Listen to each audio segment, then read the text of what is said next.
বাড়বে এবং বর্ষার দিকে আগমন হবে আমাদের ছাদ বাগানে থাকা ড্রাগন গাছের বৈচিত্র্য আপনি দেখতে পাবেন। ড্রাগন গাছের বর্ষার সময় প্রচুর পরিমাণ ফুল আসে, তাই যদি আপনি বর্ষার আগে থেকে গাছগুলোকে হৃষ্টপুষ্ট করে তুলে রাখতে পারেন, তাহলে বর্ষার শুরুতেই আপনার ছাদ বাগানের ড্রাগন গাছের প্রচুর পরিমাণ ফুলের দেখা পাবেন। Hello friends, welcome to my channel. দেশ এবং দেশের বাইরে থেকে যারা আজকে আমার ভিডিওটি কন্টিনিউ করেছেন, প্রত্যেককেই gardener tips with Kamal YouTube চ্যানেলে স্বাগতম। ছাদ বাগানে আজকের ভিডিওর আলোচনার বিষয়বস্তু হলো ড্রাগন গাছের পরিচর্যা সমূহ। অর্থাৎ এই সময় ছাদ বাগানের ড্রাগন গাছের ফুল আসার সময়, এই ফুল আসার প্রাককালে আপনি কি পরিচর্যা করবেন, আসুন তাই নিয়ে থাকছে আজকের বিস্তারিত আলোচনা। না স্কিপ করে কন্টিনিউ করুন।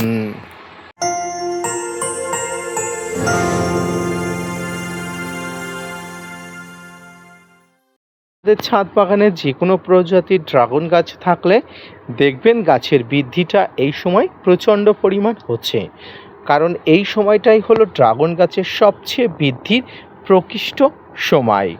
তো ড্রাগন গাছের এই সময় বৃদ্ধি করে কি লাভবান হওয়া যায়, দেখুন গাছ যত বড় হয় গাছে তত ফুল বা ফলের মাত্রা বাড়ে। তবে এক্ষেত্রে আরও একটি কথা বলে রাখি, নতুন ডালে কখনোই ফুল আসে না, পুরনো ডালে প্রচুর পরিমাণ ফুল আসে। তাই গাছের ডাল যত পুরনো হয় ড্রাগনের প্রচুর পরিমাণ ফুল আসার সম্ভাবনা তত বাড়ে। তাই যারা ড্রাগন গাছের ডাল বাড়িয়েছিলেন অলরেডি তাদের গাছে ফুল আসা শুরু হয়ে গেছে, এবং যারা ডাল সবেমাত্র বাড়াচ্ছেন বা ডালে প্রচুর পরিমাণ বাড়ছে তাদের জন্য শুভকামনা রইল। এবং এই ডালগুলোকে কি করে বাড়াবেন বা প্রোটেকশান কি করে আপনি দেবেন, এই সময় ডাল বাড়ানোর জন্য সবচেয়ে দরকারি যে বিষয় সেটা হলো খাবার আপনার ছাদ বাগানের ড্রাগন গাছে যদি আপনি ঠিকঠাকভাবে দিয়ে থাকেন, তাহলে এই সময় আপনার ছাদ বাগানের ড্রাগনের ডালপালাগুলো হু হু করে বেড়ে উঠবে। কি খাবার আপনি অবশ্যই দেবেন? খাবারের মধ্যে আপনাকে অবশ্যই মিশ্র খাবার, যার মধ্যে জৈব এবং রাসায়নিক উভয় পদার্থ কিন্তু থাকবে। এর সঙ্গে থাকবে তরল খাবার, যে খাবারটি ছাদ বাগানে গাছের জন্য সেরা, অর্থাৎ সরিষার খোল পচানো জল। সরিষার খোল পচানো জল ছাদ বাগানের ড্রাগন গাছের জন্য উৎকৃষ্ট মাত্রায় পরিচিত, তাই এটি ড্রাগন গাছের জন্য অত্যন্ত দরকার। এই সরিষার খোল পচানো প্রতি 15 দিন অন্তর একবার আপনার ছাদ বাগানের ড্রাগন গাছের গোড়াতে অবশ্যই দেবেন। শুধু কি সরিষার খোল পচানো জল? সরিষার খোল পচানো জলের সঙ্গে আপনাকে দিতে হবে ইউরিয়া এবং ডিএপি মিশ্রিত, অর্থাৎ রাসায়নিক খাবারও কিন্তু এর সঙ্গে মিশিয়ে দিতে হবে। এতে কি হবে, গাছের ম্যাক্রো এবং মাইক্রোনিউট্রিয়েন্ট উপযোগী সব উপাদানগুলো পাওয়া যাবে এবং গাছ কিন্তু তার মনের মতো বড় হয়ে উঠবে। ড্রাগন গাছের গোড়ায় যদি এই ধরনের কোনো রকম লতা পাতা বা দুর্বা ঘাস থেকে থাকে, এগুলোকে আপনি রিমুভ করে দেবেন, কারণ গাছের শক্তি কিন্তু এরাই অনেকটা ভাগিদার হয়। তাই এদের কিন্তু অবশ্যই রিমুভ করার প্রয়োজন আছে।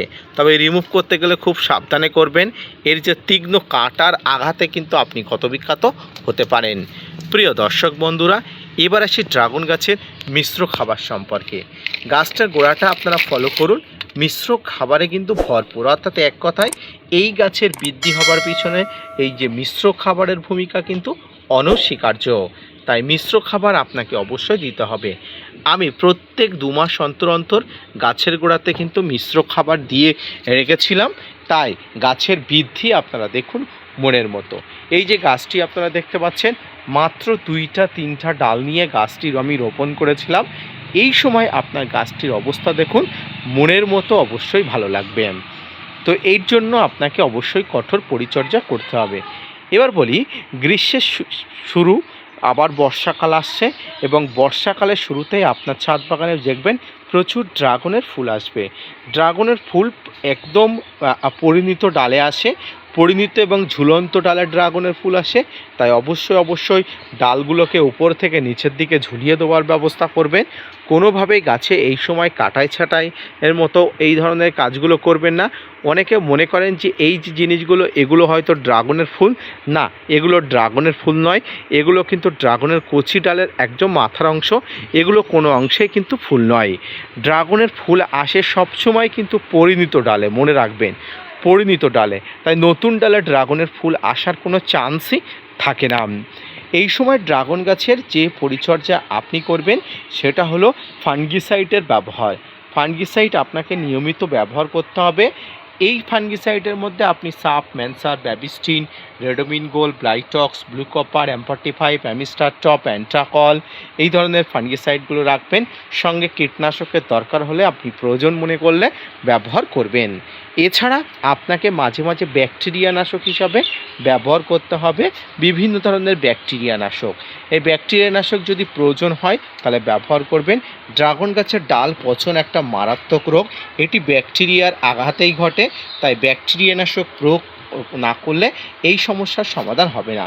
সাইপারমেট্রিন গ্রুপের যে কোনো ক্ষমা করবেন, এই যে ড্রাগন গাছের ব্যাকটেরিয়া নাশক, এই ব্যাকটেরিয়া নাশকের মধ্যে অন্যতম হলো স্ট্রেপ্টোসাইক্লিন বা প্লান্টোমাইসিস। স্ট্রেপ্টোসাইক্লিন বা প্লান্টোমাইসিস এই দুটি ব্যাকটেরিয়া নাশক ড্রাগন গাছের ডাল পচা তাৎক্ষণিকভাবে কিন্তু রোধ করিয়ে দেয়।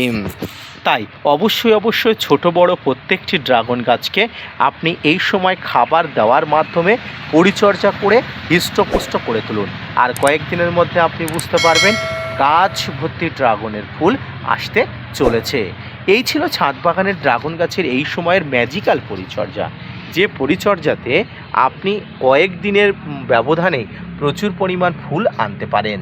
হ্যালো ফ্রেন্ডস, এই যে ছিল আজকের পরিচর্যা। এই পরিচর্যা সম্পর্কিত যদি তথ্য আপনার ভালো লেগে থাকে তাহলে অবশ্যই আমার চ্যানেলটাকে ফলো দেবেন এবং ভিডিওটি শেয়ার করতে ভুলবেন না।